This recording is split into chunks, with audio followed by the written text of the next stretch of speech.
Yo, what's good, YouTube? Welcome back to another video. Today we got what do alien civilizations look like. Super excited to jump into this one. Love my alien videos. Let's get it, man.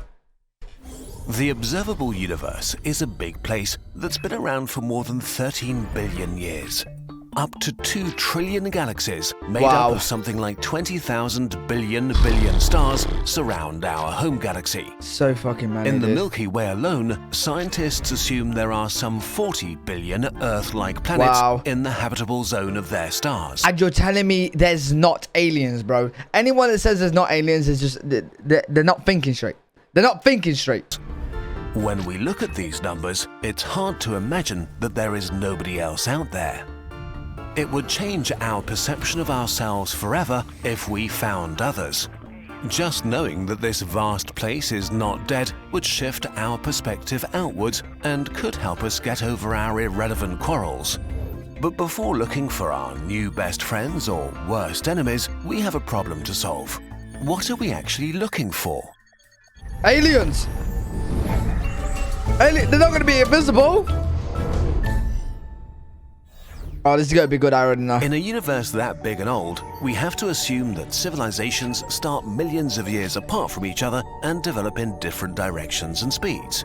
So, not only are we looking over distances of dozens to hundreds of thousands of light years, we're looking for a civilization ranging from cavemen to super advanced. So, we need a conceptual framework to enable us to think better thoughts that make us able to search better. Are there universal rules that intelligent species follow? Currently, our... Bro, imagine like... So it's a little bit like parallel universes. Like we're just stuck in our little parallel, you know what I mean? Whereas like other life forms are stuck in theirs. So like even though they might be on said planet, we will never find them because we're stuck in our parallel universe, so they're stuck in theirs. Bro, that'd be mad. That'd be mad. Our civilization sample size is only 1, so we may make incorrect assumptions based solely on ourselves. Still, better than nothing. We know that humans started out with nothing but minds and hands that could build tools. Yep. We know that humans are curious, competitive, and greedy stupid for resources, and expansionist. Yep. The more of these qualities our ancestors had, the more successful they were in the civilization building game. Being one with nature is nice, but it's not the path to irrigation systems or gunpowder or cities. So it's reasonable to assume that aliens able to take over their home planet also have these qualities. Right, yeah. And if aliens have to follow the same laws of physics, then there is a measurable metric for progress: energy use.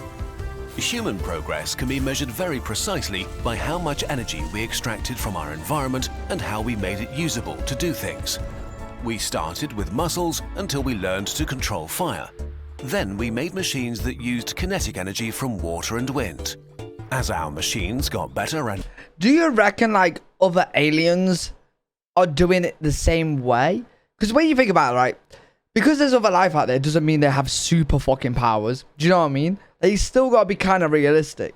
So like, will they also, you know, follow this path of like, you know, making a civilization, you know, from making tools to like making, you know, the garden shit and like food and farming and stuff like that? They'll follow that path pretty much. So it'll be pretty much similar, right? And our knowledge of materials expanded, we began Unless to they do have harness the fucking concentrated superpowers. energy from dead plants we dug up from the ground. As our energy consumption grew exponentially, so did the abilities of our civilization. Between 1800 and 2015, population size had increased 7-fold, while humanity was consuming 25 times more energy. It's likely that this process will continue into the far future. Yeah. Based on these facts, scientist Kardashev developed a method of categorizing civilizations from cave dwellers to gods ruling over galaxies. The Kardashev Scale, a method of ranking civilizations by their energy use. What the fuck? The scale has been refined and expanded on over the decades, but in general it puts civilizations into 4 different categories. A Type 1 civilization is able to use the available energy of their home planet. A Type 2 We're Type civilization 1. is able to use the available energy of their star and planetary system. Wow. A Type 3 civilization is able to use the available energy of their galaxy. What the A fuck? Type 4 civilization is able to use the available energy of multiple galaxies. These levels differ by orders of magnitude. Type 5, they're just God. Like, Type 5 is literally God. They control the whole entire universe. It's like comparing an ant colony to a human metropolitan area. To ants, we are so complex and powerful, we might as well be gods. So to make the scale more useful, we need subcategories. On the lower end of the spectrum, there are Type 0 to Type 1 civilizations. Anything from hunter-gatherers to something we could achieve in the next few hundred years. Okay. These might actually be abundant in the Milky Way. But a civilization that is not actively transmitting radio signals into space might be as close as our nearest stellar neighbor, the Alpha Centauri system, and we would have no way of realizing they exist. But even if they transmitted radio signals like we do, it might not be very helpful. On an interstellar scale, humanity is practically invisible. Our signals may extend over an impressive 200 light-years, but this is only a tiny fraction of the Milky Way. Wow. And even if someone were listening, after a few light-years, our signals decay into noise, impossible to identify as the source of an intelligent species. Today, humanity ranks at about level 0.75. We have altered our planet. We've created huge structures, mined and stripped mountains, removed rainforests and drained swamps. We've created rivers and lakes and changed the composition and temperature of the atmosphere. If progress continues and we don't make Earth uninhabitable, we will become a full Type 1 civilization in the next few hundred years.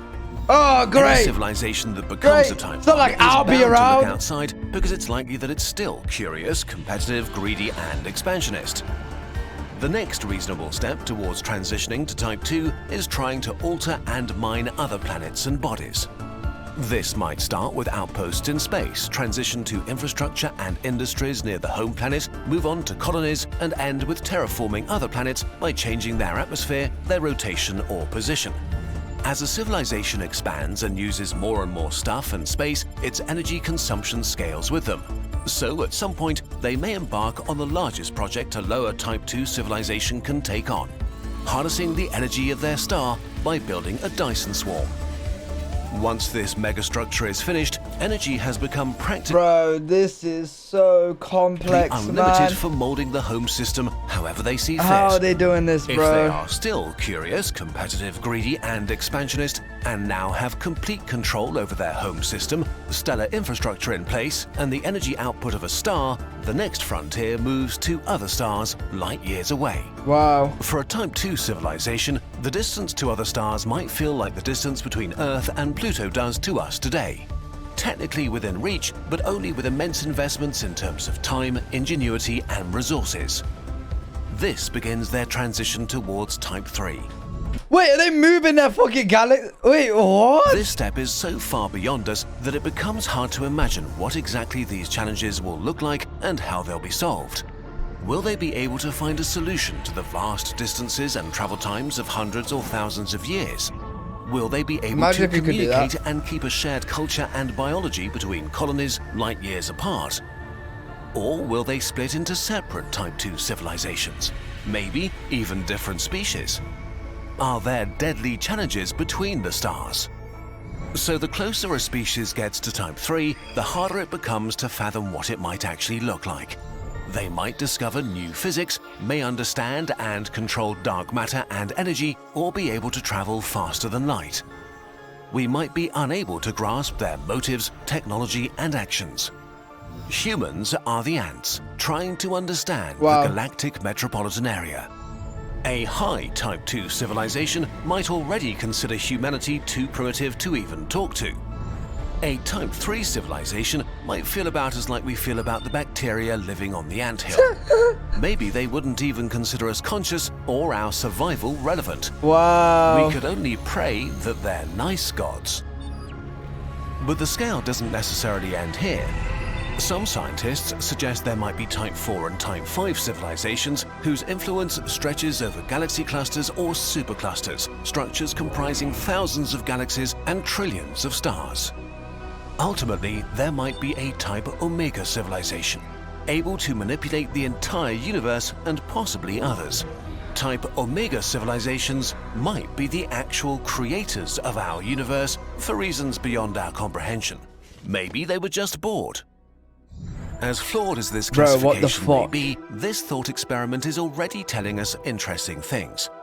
If our idea about the nature of species that form interstellar civilizations is sort of correct, then we can... Bro, it's fucking mental, man. Like, we're so small. We're actually so small in the scale of everything, bro. Like, we're nothing, dude. Be pretty sure that there are no civilizations of Type 3 and beyond near the Milky Way. Their influence would in all likelihood be so all-encompassing and their technology so far above our own that we couldn't miss them. The galaxy should flash with their activity in thousands of star systems. We should be able to see or detect their artifacts or movements between different parts of their empire.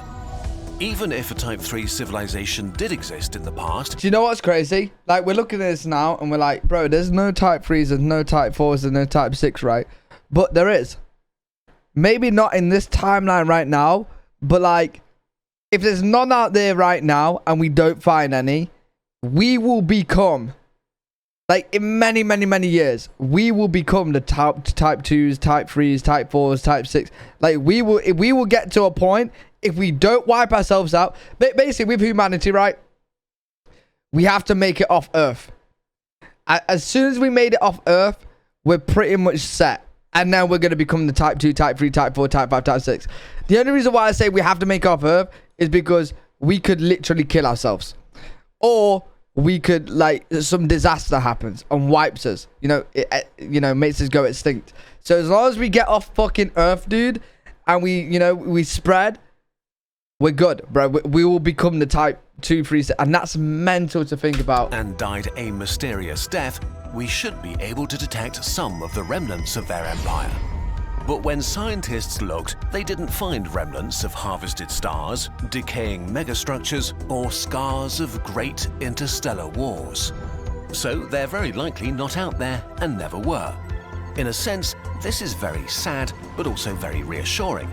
It leaves the galaxy to us and others similar to us. So the most promising civilizations to look for may be somewhere in the spectrum from Type 1.5 to Type 2.5. They wouldn't be too advanced to understand them and their motives. They may have finished their first megastructures, and they might be in the process of moving stuff between stars and transmitting enormous amounts of information into space by accident or on purpose. They would probably also look to the stars and look for others. Then again, maybe we've got it all wrong. Maybe progress to Type 2 does not mean expanding outwards, and humanity is still too immature to imagine otherwise. Yeah. For now, all we really know is that we haven't seen anybody yet, but we've only just started looking. Very true. Very true. Until we finally find... Oh, such a good video. I really enjoy, like, the space ones. If you guys got any videos like this you want me to watch, leave them down in the comments below. Hopefully you guys enjoyed the video. If you did, make sure you like, make sure you subscribe, and I'll see you guys in the next video.